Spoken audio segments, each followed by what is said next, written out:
Hey folks, welcome back to Old Boy in Georgia Guitars and More. Today I'm going to try to go over some of these projects that we've been talking about doing and kind of give everybody an update on it. I hadn't made many videos lately. I've had other stuff I've had to get done, but you've go back and look at the road worn Partscaster video where I had a black S101. It's the same. This is the same guitar.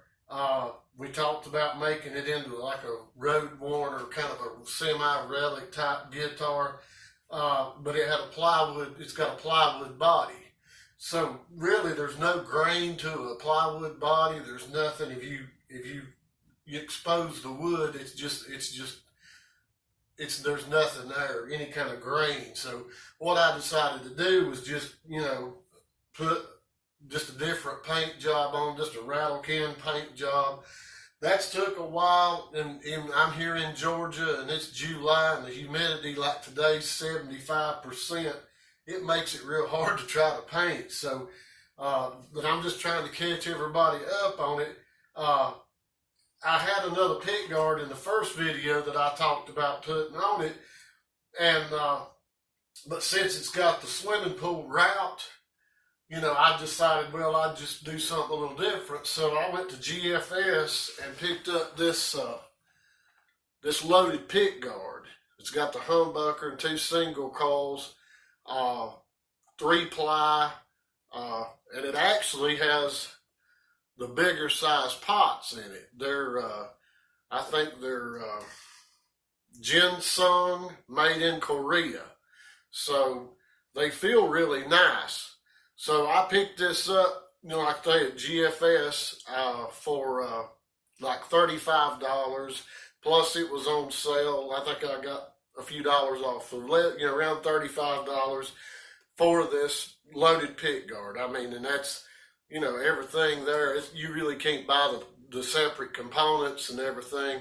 And of course, they're just, ceramic magnet pickups. They're the output on them, I checked, they're nothing crazy. I mean, they're decent output. I mean, it ought to be pretty good. But what I ran into with that, because I was planning on using the Pickguard that had the small dime size pots, I ran into the same problem that I run into all the time, is I'm going to have to go in with my router and take out some of this material right in here to open this cavity up to where those pots will fit. But it's actually going to look, it's going to look really nice. I think the black and the red, with the chrome tremolo, is going to be fine. But I've got to, you can tell by looking at this thing. I mean, it's got orange peel and, everything, sanding marks, whatever. I've got to, sand it back down, maybe put another coat on it, and then put the clear on. So I'm, with my work schedule and everything else, I've got, it may take me a little while to get that done. So anyway, that's, where we're at with that. We've got the neck, we've got the neck done. It's ready to go. So, we just got to get the body finished, get this routed out, get the body finished and put together, and it'll make a good playable guitar for somebody just starting out, especially, somebody that don't have a lot to spend. They'll have a pretty cool, nice looking guitar. So I kind of gave up on the road worn thing with this on account of it being a plywood body. It just ain't going to work out right. So I picked up another guitar that has a wood body, a hard, solid wood body. So we're gonna do it, and I've done a little work on it already. So let me get this off here, get it over here, and I'll show you what we're gonna do with it. Okay, this is the one this was a silver tone that I picked up, and it was just a plain, burst like most of them are, and but it has a solid wood body, and it's got a decent neck too. So what I hadn't done I hadn't cleaned the fretboard or nothing yet on it, but I have started kind of doing some work on the neck to kind of age it somewhat, and not completely finished with it, but you can kind of see how I've, put the logo on it, whatever, I got to get the tuners put in and all that, but so it's actually going to work out better, for a worn looking guitar, because the body actually, is wood instead of just plywood. So it's, I'm pretty much done with what I'm going to do on the body. I mean, I think it's going to turn out. I may darken this up a little bit on the back where it's a little bit. The camera don't show it, but there's decent grain in it. This is probably, some type of. I'm not real sure. It's not ash or nothing by that. No means. It's some kind of the light basswood or something. It's not, but at least it is actually wood. So, it's gonna look pretty good when we get it all put together. And I'm gonna relic the hardware and stuff like that to go on it. And so also the pickguard for it is just the plain white pickguard. I'm gonna attempt. I've got some of this like fake leather material. So that'll show up in the camera. I'm gonna try to get it. But it's like a millimeter thick. And I'm going to attempt, I got a big sheet of it. This is just a piece of it.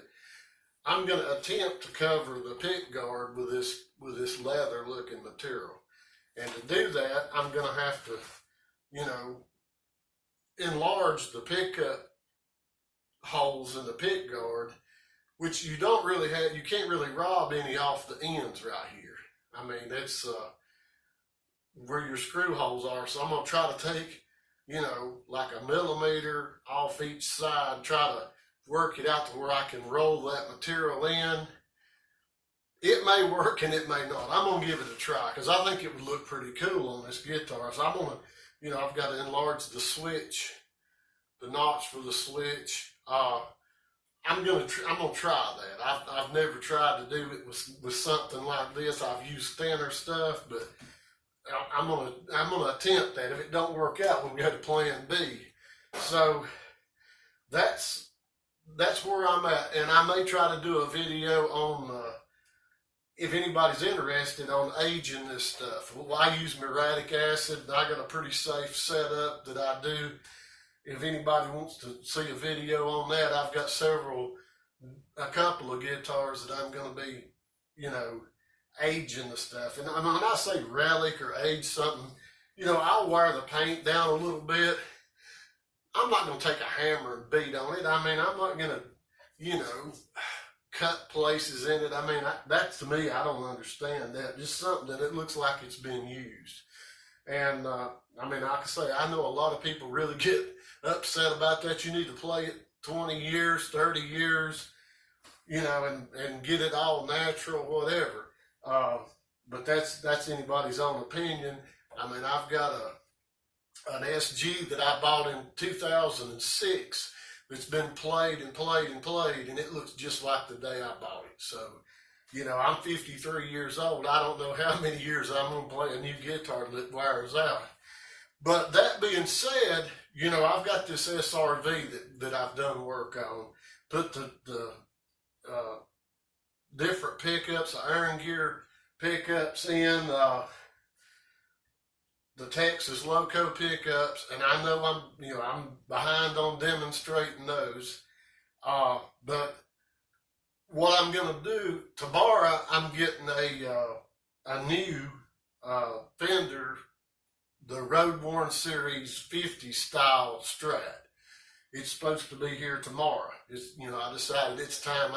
I hadn't bought a pretty nice guitar in a while, and I was going to buy an American Fender, and I kept looking, and I love the nitro paint on those, and so they're Mexican made, but they're a nice guitar. So it's supposed to be here tomorrow, and I'll try to do an unboxing video on it.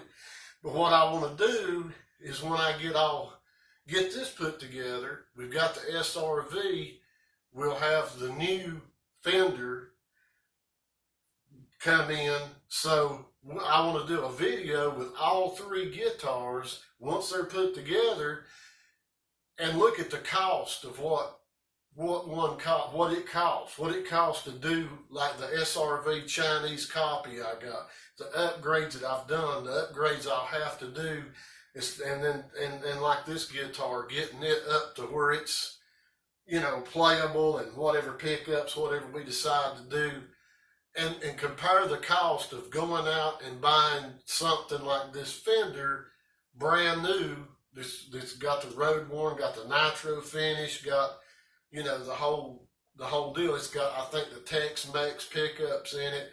So we'll compare the sound, the quality, and the cost to see if you're not better off to go ahead and go buy that Fender Road Worn Series guitar versus building something on your own, or especially buying some Chinese copy guitar. I'm not about that. I mean, I'll tell you more about that when we get into it. But anyway, that's what I got going on today. And I've got the Telecaster I hadn't forgot about. I've got the Earl Slick pickups for it, and I'm almost ready to do it. So it'll be in the next few videos coming up. So if this is something you're interested in and you want to see something about this new road worn guitar I'm getting, I should have a video out. It may be, you know, day after tomorrow or something like that. Maybe late tomorrow night, but I'll have it coming up. And then, like I said, we'll be comparing all those together, and plus, you know, aging the parts for this guitar, finishing that other one up, just a whole lot of stuff. So if you're interested in that, you know, hit the subscribe button, hit the little bell, and, you know, give me a thumbs up, thumbs down, whatever, you know. But I appreciate so many subscribers. I mean, I've really gained quite a few and a lot of views this week, so really appreciate that. And it's showing me it's worth my time to keep doing this. So, you know, I've got a camera. I never even took it out of the box. So I'm going to start trying to upgrade this thing and make a better production. I just didn't want to spend a lot of money to start with till I seen that people were actually interested in it. And I greatly appreciate everybody's interest and support in this. And I'll have another video out hopefully late tomorrow evening or tomorrow night with that new Fender, and we'll take a look at it. So until the next time, see you.